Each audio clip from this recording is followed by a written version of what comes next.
then I'm going to launch my workbench. Let's see if we can get a JASIC connection here. So launch my workbench, and easiest thing to do to make sure that you get dependencies for everything is to build a station offline first.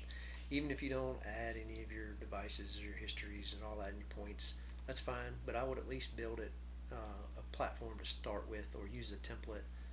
You can pull templates from different things. So I've got template module here.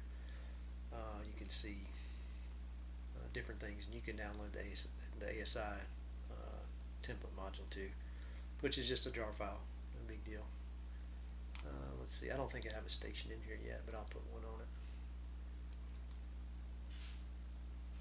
Logo, schedules, there's different things, devices, but we're not worried about that. We'll just build a new one.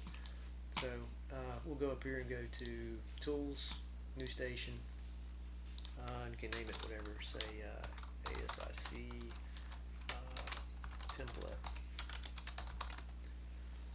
station. How about that? And it's a new controller station, so we'll leave that, and we're going to save it in our user home.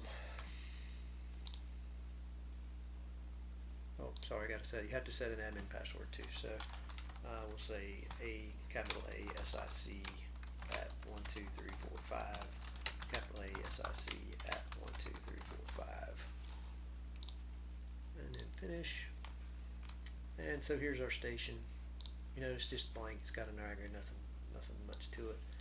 You can pull our palette up here, and I'm going to go ahead and close that, since we'll close all those, and I'm going to reopen this ASIC since we just changed it.